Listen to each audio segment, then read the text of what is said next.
everyone. I'm Lizette Gabriel, and I'm a librarian in the Business and Economics Department here at the Los Angeles Public Library. Welcome to today's presentation called Borrowing 101. This program is part of a series of programs being held by LAPL in support of Financial Literacy Month and is brought to you by the Los Angeles Alliance for Economic Inclusion, or AEI. Today's presenters are Rosie Papazian and Nora Perez. Today's program will delve. Sorry, I'm stuck with Rosie's last name. I'm sorry. Today's program will delve into the various methods of borrowing money, the associated costs, and the potential consequences of defaulting on repayment. A few items before we begin. We encourage engagement with our speakers by logging into your YouTube account and writing any comments or questions in the comment box, and we will have a Q&A session after the presentation. This program is being recorded and will be available on the library's YouTube channel after it ends. So if by any chance you can't miss it, you miss it the other way around, or you have something that comes up during the presentation, please be aware that, again, it is being recorded and will be available at the end. And I think I've covered all my housekeeping tips for today. So now I'd like to pass the presentation over to Nora and Rosie. Nora first. Thank you for the introduction, Lisette. I would like to thank the Los Angeles Public Library for hosting Borrowing 101 workshop in collaboration with Alliance for Economic Inclusion. My name is Nora Perez, and I joined by my co-presenter, Rosie Papazian. Together, we'll guide you through the basics of borrowing, what it means, how it works, and how to make financial decisions that support your goals.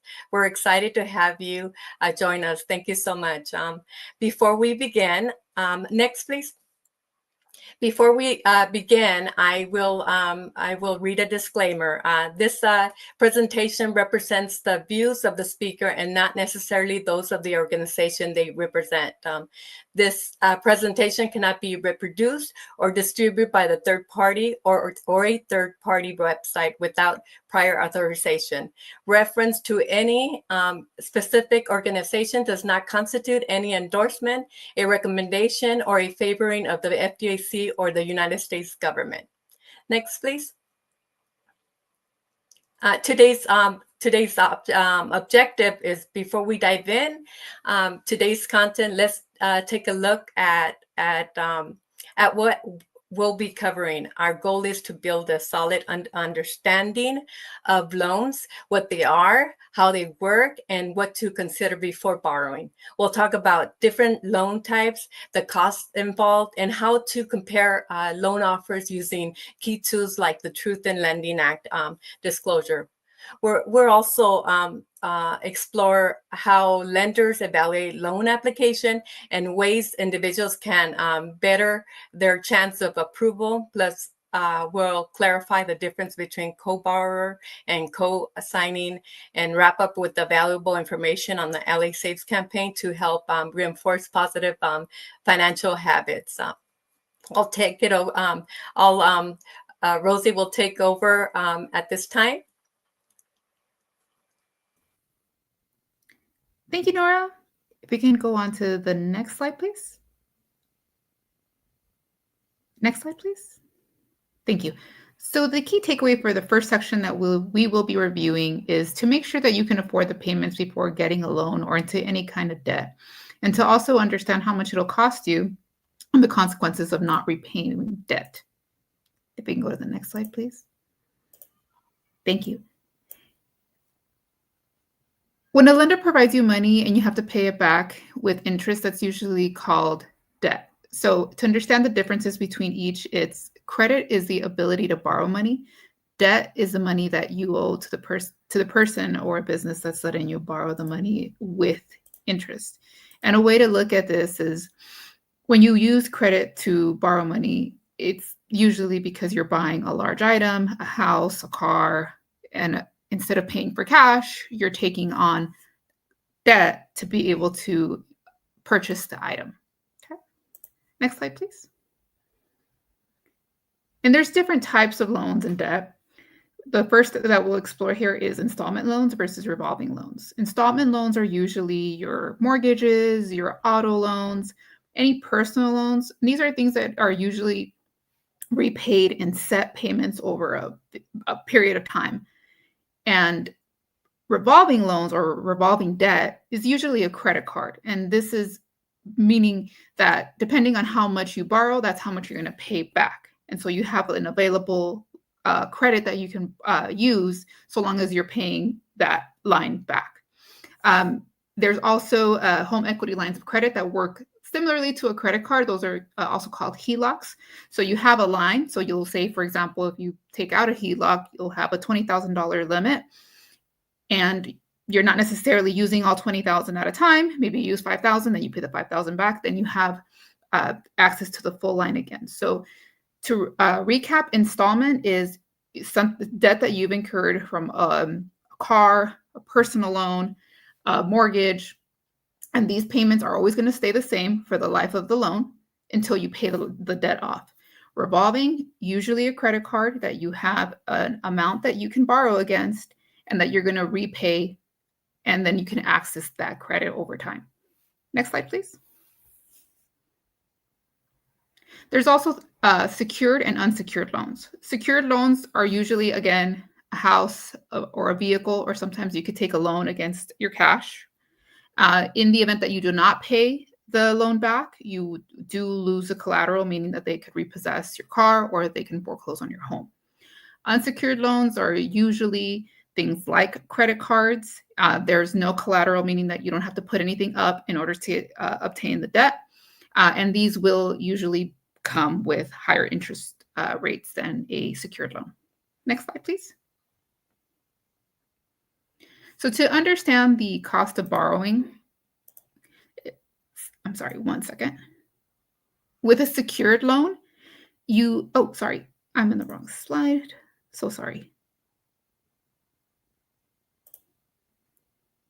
Sorry about that.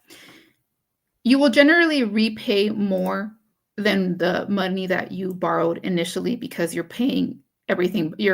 When you factor in what you're paying back, you're factoring the principal plus the interest. Credit cards are generally an exception. If you do not carry a balance and pay the current charges in full by the due date, you will not be repaying more than what you borrowed. Okay. So one thing that I would like to point out is, for example, if you're looking at a mortgage payment, you're looking at a principal and interest payment. So principal, that's money that's going to go back to exactly what you borrowed. Interest is going to pay back the interest on the loan. That money does not go towards principal. So your payment is split up into principal and interest. Now fees, these are also very important for you to take note of. Not all debt is created equal. Depending on the type of debt that you take on, there will be fees associated to it. For example, like a mortgage, those will be things like a loan application fee, a credit report fee, and you are within your right to shop around for fees. Every institution will have different fees for the loan. So please make sure that you are shopping around, not just for interest rate, and we'll talk about that in the next section, but that you're also shopping around for fees. Next slide, please. You can also do prepayment. Please be aware that there is some loans or some debt that will not allow you to do prepayment, meaning that you can pay off the debt early. We do recommend that you repay your debts back early or pay more than the minimum amount due in order for you to cut the interest that you're paying back. However, some loans do have a prepayment penalty, and that's usually disclosed up front.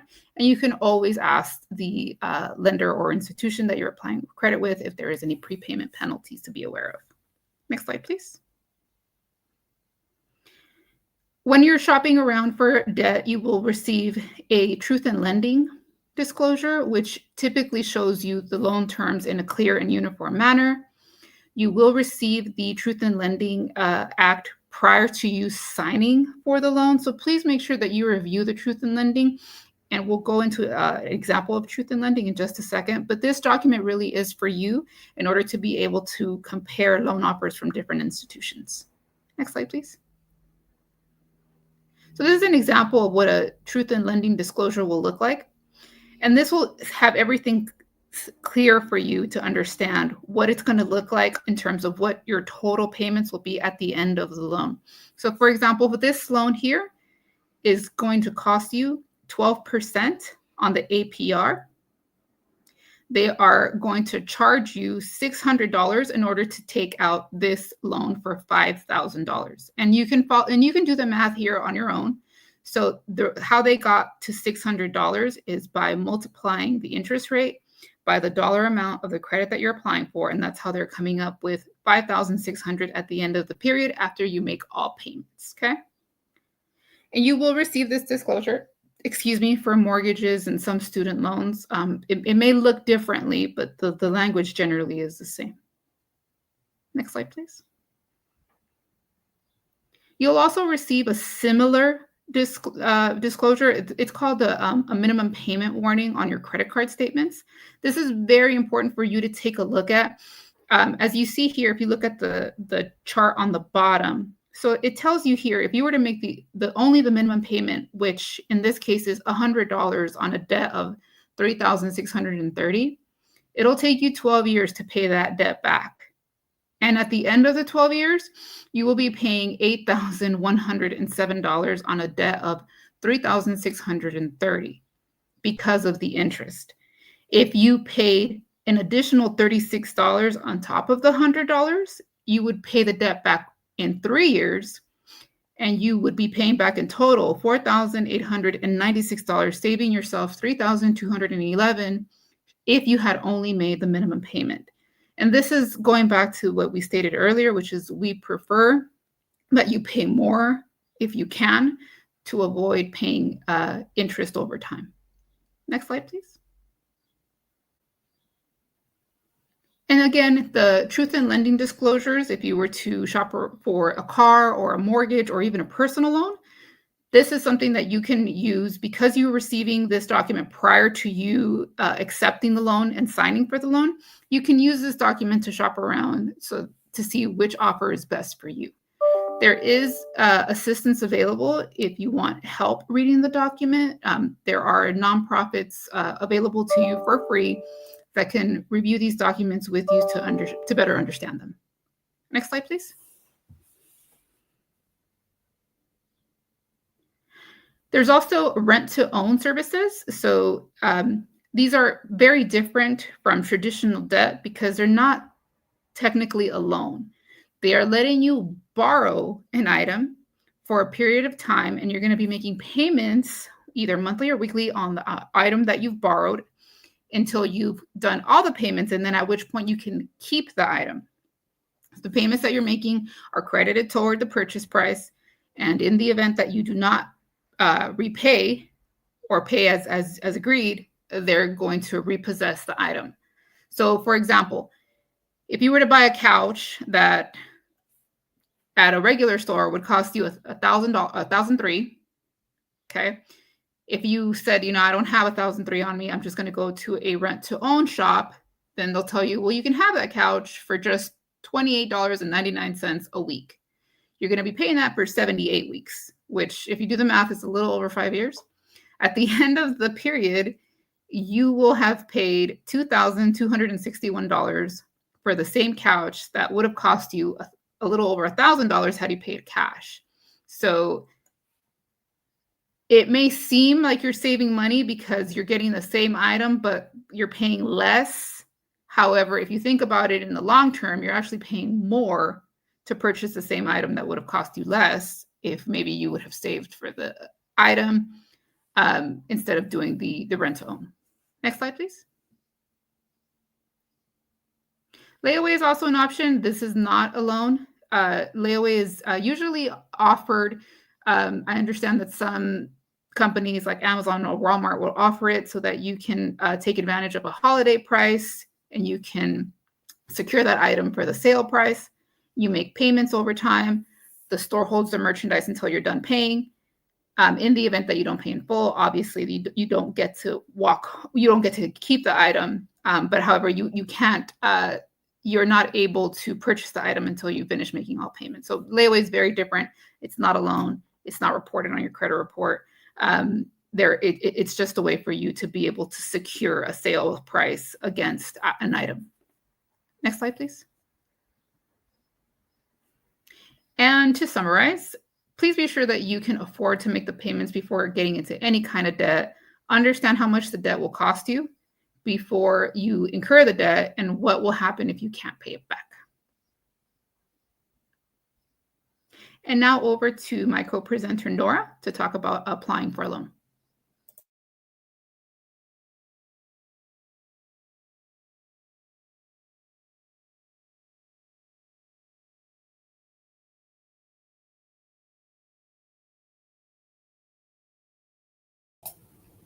Nora, you're on mute. Sorry about that. I am on mute. Okay, thank you, Rosie. Preparing to apply for a loan is such a major financial decision and impacts a long-term financial health. Being prepared can help you avoid rejection and high interest rates or predatory loans. It empowers individuals to ask the right questions and make informed choices. Next, please. The key takeaway today is it's remember the key takeaway, considering that lenders look for deciding to loan money for when deciding to loan the money prepared to you to apply for the loan. Many people apply for loans without knowing what lenders evaluate, leading to unnecessary rejections and poor loan terms. So being informed puts you in a stronger financial position and can even help negotiate better terms. Next, please. So if you decide to borrow money, focus on the essential first step before applying for the loan. Understanding and reviewing your credit report is so important. Check your credit report. Start by pulling your credit report from all three major bureaus, which we'll discuss. This gives you a full picture of the credit health. Check for errors on the credit report and the report to any respective credit bureaus. Mistakes happen; they do. Catching and correcting them can improve your credit score and your chances of approval. Lender utilize your credit reports to decide if you are a good credit risk. Lenders look at your history to predict how likely you are to repay a loan. A strong report helps build trust to the lender. Often interest rates are based on your credit report scores. So better credit can lead to lower interest rates, saving you money over the life of the loan. Next, please. So checking your credit score. Your credit score is like your financial resume. I would say it tells your story as a borrower. It includes your accounts, payment history, and outstanding debts.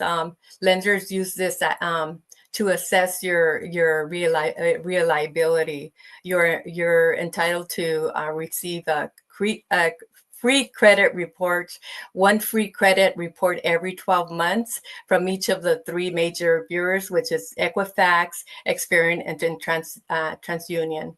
But here's the good news. Due to the pandemic and the ongoing economic challenges, the credit bureaus have continued to offer free weekly, which is good. You could monitor your credit report, and this is going through December 2026, so until next year of December 2026.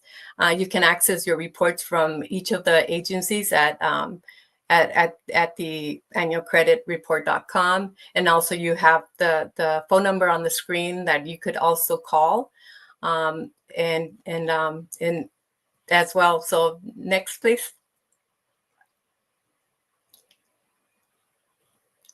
The factors lender must be in their decision. Factor lenders may use their decision, highlight the essential credit criteria. Lenders often review before approving a loan. These are commonly referred to as the 4 C's of the credit. Your credit score, also known as your character, your capacity, your capital, your collateral. We'll go through this and define these on the next slide. Next, please. Credit and character. How you have paid your bills or debt, your credit report and scores are used to evaluate. How you use credit is in the past, on time payments, balances carried, so on. Also, how many credit accounts do you have? An analysis on the number of active versus closed accounts and the diversity of the credit types. And also the negative marks, including the bankruptcies, foreclosures, repossession, or late payments. This factor is a big impact on the loan and the interest rate. A solid credit history can open doors to better financial opportunities. So we have to monitor our credit in order for us to see what's going on, and not to receive a lot of credit cards and so on. So we just have to be mindful of what, if we really need it, that's when we use it and we apply for loans. Next, please. The capacity, which refers to a person's present and future ability to meet their loan payments. This is one of the most critical components lenders use to assess risk. It's about whether you can afford to repay the loan based on your income, employment, and existing financial obligation. How much of your income goes to debt? They want to know you're overextended, your debt to income ratio, your DTI, total monthly debt payments divided by gross monthly income. A lower DTI usually means less risk for the lender. Your employment history as well, a stable and long-term employment, more financial security. Monthly income versus monthly expenses. Do you have enough money left over after the covering basic expenses? Even with good credit, if your income can't support another payment, you may be denied. So we have to be mindful of what we're spending on as well. Next, please.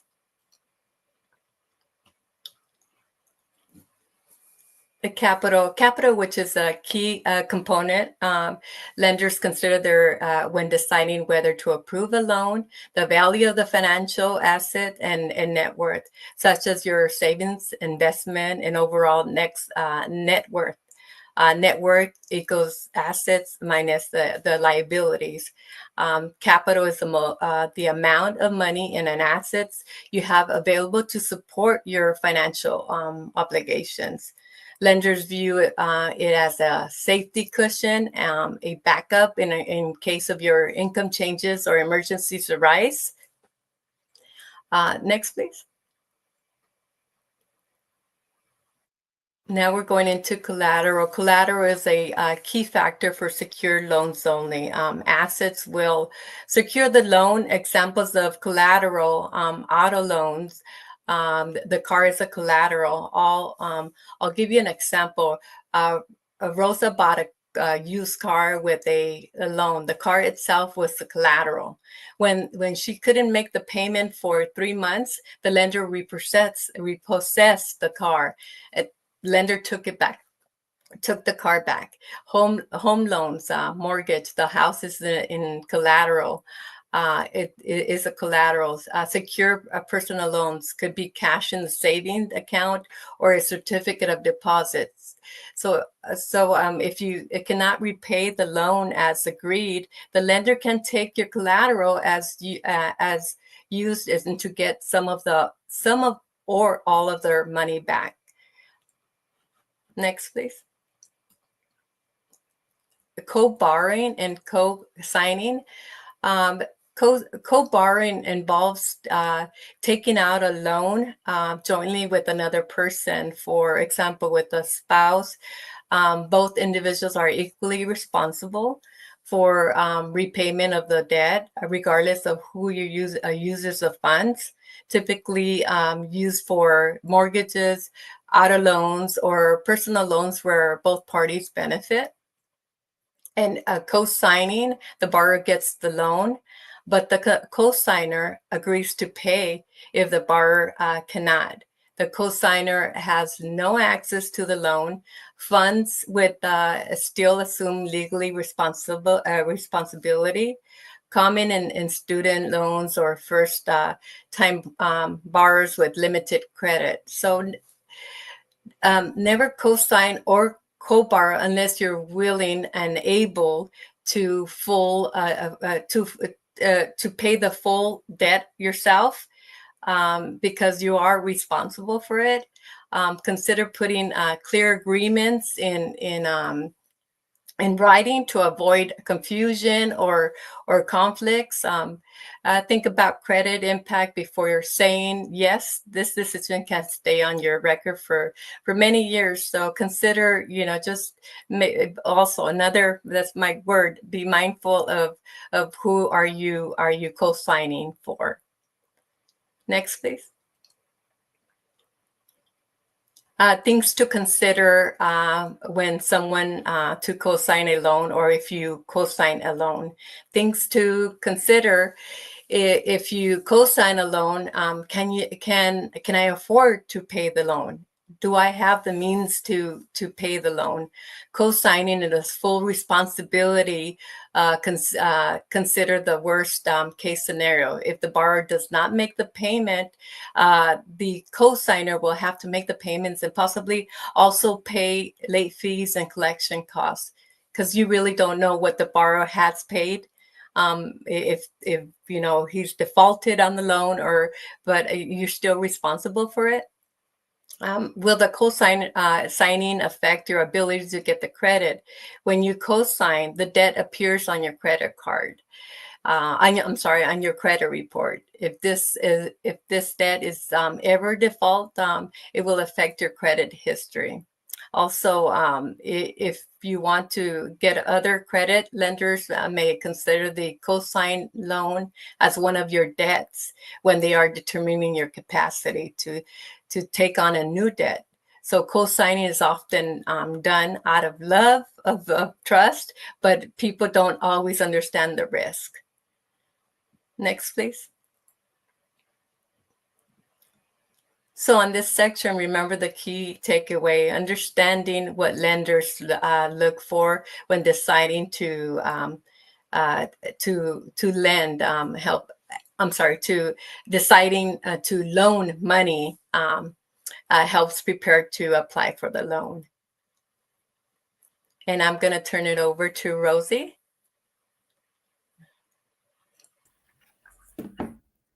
Thank you, Nora. Although today we focus on credit, we also want to discuss the importance of beginning a savings plan as an option to purchase large expenses or simply just to build emergency reserves. LA Saves is a campaign to help you think about savings.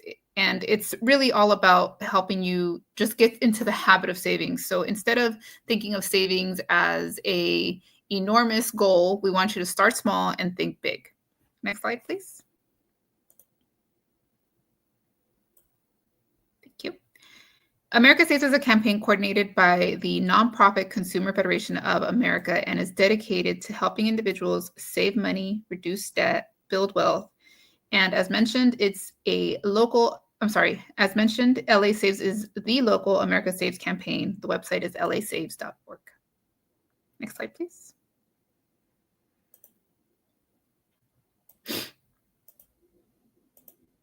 Sorry, one second.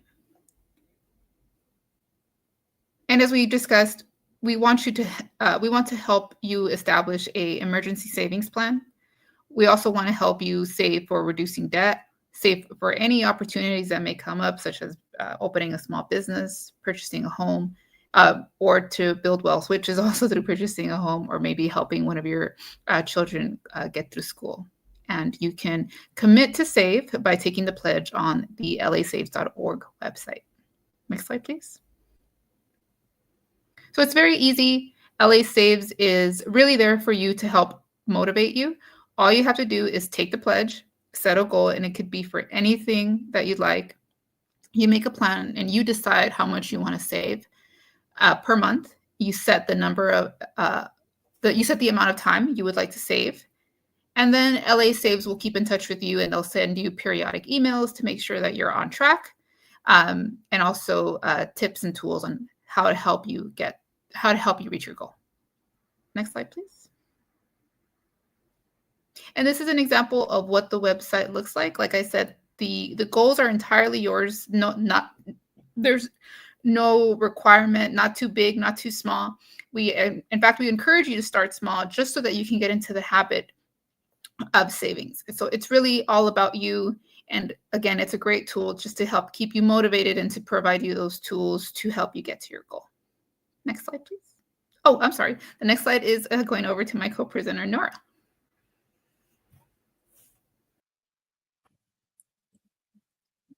Well, do you need an open bank account? Do you need to open a bank account? This is great information. That this question is for those of you who do not have a bank account. Do you need to open one?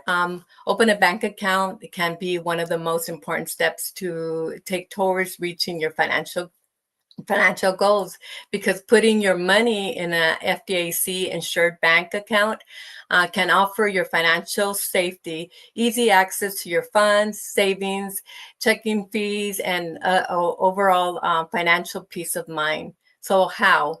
Learn how to open an account at a FDIC insured bank at website fdic.gov/get banked. Next, please.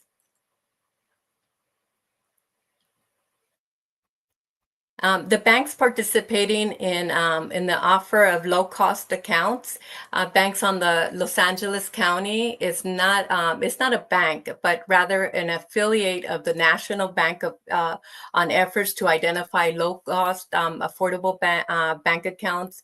The Los Angeles County has joined this effort by creating Bank On Los Angeles County to share information and provide a list of banks that offer low-cost checking accounts. These accounts have a lot of great features, such as low monthly maintenance fee, minimum opening deposit $0 to $50, no $50, no overdraft fees, no ATM fees for the in-network ATMs, free checking, among other features. You can find the list of the banks in their respective products features on Bank On Los Angeles County website. Next, please. And now we're going to discuss how money smart are you. If you would like to have information on other financial topics, the Federal Reserve,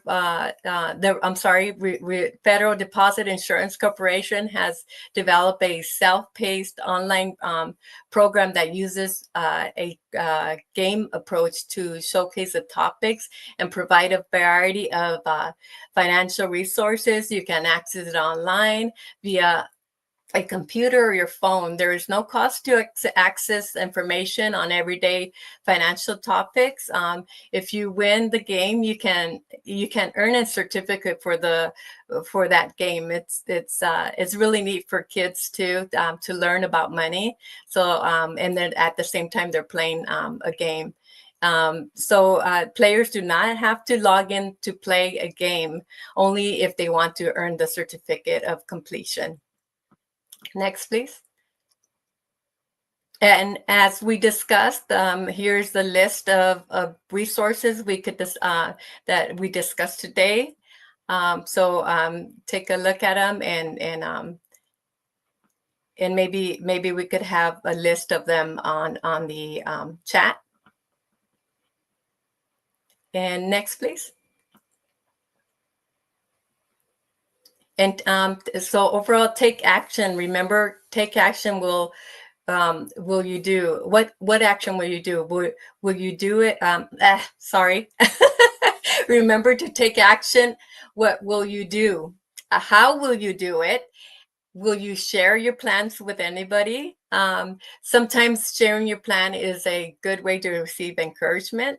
For other financial education topics, you could visit the FDIC website to learn more. And also you could sign up for LA Saves, so you could save money, and we'll send you newsletters and tips on how to save money. Next, please. So I think that is it. Thank you for participating today, and I'll turn it over to Lisette. Okay, thank you, Nora, and Rosie, for that great presentation. So as I mentioned earlier at the beginning of the program, if you have a YouTube account and you want to engage with our speakers, please go ahead and write your questions or comments in the comment box, and we will we'll bring them up in the program while they show up. But in the meantime, I did want to go back to slide 39 with all the resources that were mentioned throughout the program that Nora and Rosie said. Again, these are all resources that are available to you without any sort of fees or anything like that you might be expected to pay. The most important one, of course, as has been mentioned, is the annualcreditreport.com. So I highly recommend you guys go to that site and look into getting your credit report. If you are, as mentioned by Nora and Rosie, if you are planning of getting a loan or looking into a loan, depending on student. Well, student might be a little early because you probably don't have a credit report yet. But you never know, depending on where you are in the student. And then, of course, for car, you name it. While you guys are thinking and hopefully writing your questions, I will bring Nora and Rosie back to the stage. And that way, if anything pops up, we can sort of talk about it. So, did I add Rosie? Yeah, there we go. Okay. So, again, we're all here, and I did want to mention just some quick sort of takeaways from the presentation. I'm sure we'll be sort of talking to them or mentioning them. And the biggest one, of course, are the 4 C's that were mentioned by Rosie. So again, keep those in mind when you are applying for loans. Just be aware of that. Also, at the same time, that sometimes it is a process. It could be a long process depending on what you're requesting. I just recently went through one, and it's a lot of paperwork. So be prepared for the paperwork. That's all I have to say. Make sure you have everything necessary that might be requested by whoever it is that you're requesting the money from, whether it's from your bank or if you're getting a loan, if you're getting a new car or anything like that. Just be aware that they're going to ask for a lot of details from you. Okay. Any notes you guys want to add? Advice? Anything to that? No. The other thing that I want to mention, and only because it was mentioned in the last presentation that we had, was the one that I keep thinking of in my mind. Not only, of course, with LA Saves, but this can be added to it. And that was one of the things that Lisa mentioned in our last presentation, that if it's not on the list, it doesn't exist. So if you do not have it down as something you're going to be spending or buying, again, it's not on it, don't buy it. That means you don't have the money to spend.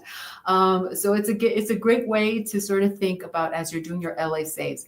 Okay, am I going to be saving for, again, something very small? Am I saving for, if you're a student, I'm going to be buying books for the semester or the quarter. Do I have the money for it? My mom or my dad aren't going to give me an allowance. Again, save something small, start small. So those are just some of the tips to keep in mind. I really like that if it's not on my list, it doesn't exist. So I've been thinking a lot. I did too. So I'm like, okay. So it looks like we actually have a question. So let me get rid of our slides. Hopefully you guys have seen everything. Again, all of this is being saved, so keep that in mind. I'm going to remove the slides.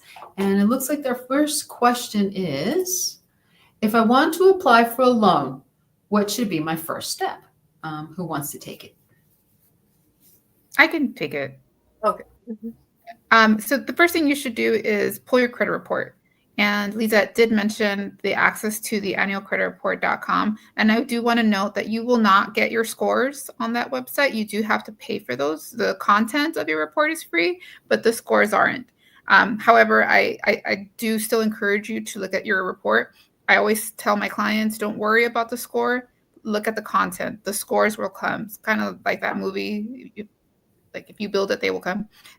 Same principle. If you engage in the right behaviors, you will have a strong credit score. So even if the scores aren't available to you and you see that you have collections on there, that there's late payments reporting, then that should already give you an idea of where you are in credit, and perhaps you need to address those things before you apply for any credit, because the likelihood that you're going to be denied is high. And then at that point, you're going to obtain an inquiry on your credit report, meaning that a lender pulled your credit report, they denied you for the loan. That inquiry does hurt you, and it will stay on your report for 2 years. Okay. So based on that, Rosie, if they do find something wrong with your report or they deny you, are they obliged to tell you why, or do they just point you in the direction of your credit report and say, look at your credit report? They will send you an adverse action notice. So that's usually in the form of a letter, and they'll tell you why they denied you. And when you do receive that adverse action notice, my recommendation to anybody here is please go to your local library and access the resources that they have there. They often have relationships with nonprofits that can help you navigate those issues on your credit report so that you don't have to do it alone. And you don't have to pay for anyone to help you with that. Yes. So as Rosie mentioned, we do work with some nonprofits who offer financial coaching. So if you want information about that, again, just come to any branch of the LAPL or here at Central if we're your nearest branch, and you can talk to us, and then we can put you in the right direction for some of these resources. So please don't leave it to the last minute. Don't leave it until you do get that denial letter. Also want to quickly mention for the annual credit report, it's also good for identity theft or fraud, that it's good to check your report to see if there's something on it that you have not basically signed up for. Okay. So take advantage of the credit free credit report. It's weekly, so you could just monitor it. You don't have to monitor it every week, but at least every couple of months monitor your credit. So I think, Nora, you mentioned that it ends in 2026. Does that mean December 2026? And then you'll get a 1 year free. Okay. Yes. So it goes back to its original one a year. My belief, yes, that's what I believe in. Okay. All right. So again, keep that in mind. Annualcreditreport.com. And then I think I see a second question, and let me pop it up here. What is the best way to compare the cost of a loan? Who would like to take that? I'll take it. So the best way is to look at the TILA, T-I-L-A, to view the APR on your loan.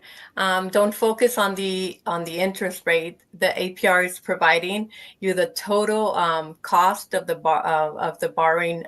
borrowing money. So look at also don't focus on the interest, but also look at the term of the loan as well, and see how much you're going to be paying on the interest as well. Okay. So if you want to add Rosie. Just really quickly, and that's usually where you will see the fees associated with the loan. So just like Nora said, you look at the interest rate, and that's usually the first thing that people look at. But sometimes you'll notice that the APR is higher than the interest rate, and that's when you see that, okay, this loan comes with a lot of fees. Yeah. Also, I know it's deceptive, but when they say weeks, you tend to think, oh yeah, I can do 72 weeks without really realizing, wait, that's almost 5. What is my math right? No, 6, 7 years. So Right. don't Yeah. think about the week. So and on that great example that Rosie had about the breakdown about the sofa, was it the sofa? And Mhm. instead of paying $1,000, you were now it doubled to a little over $2,000. So if you think about that in weeks, that was what I think you said 5-6 years to pay for a Mhm. sofa. When really, I'm going to plug it in here. You could have done LA Saves. Yeah. And you could have just said, oh, I want to save for a sofa. How much can I Mhm. put away every week versus Mhm. making that payment and then just doubling your payment in 5 to 6 years? Mhm. By then, your cats have probably destroyed the sofa and you have Mhm. to go back and buy another one. So yes, so just keep that in mind. The weeks can be very deceptive. So just make sure you convert Yes. it into years so you can Mhm. really think about at the end, how much will you be really paying and is it worth it? Exactly. You can still sit on the ground unless your Mhm. joints are bad. But anyway, you can work around it. Um, Yes. so let's see, what else do we have? So far, no, come on, audience, work with us. And let's see here. I think I see another question. Hopefully, what's the time constraint? Okay, so we're still good time-wise. And our other question is it a big deal to co-sign? Who wants to start? Nora, me or you? Go for it, and then I'll. Then you can chime in. So yes, it's a humongous deal to co-sign because you are basically promising to pay back that debt in the event that that person does not pay it back. Also, it's the fastest way to lose a friend or to lose a family member. If you want to completely destroy a relationship with a person, get money involved. Yeah. Because even though that person might be your best friend, Nora, I love her, but I would never co-sign for her as much as I love her because life happens.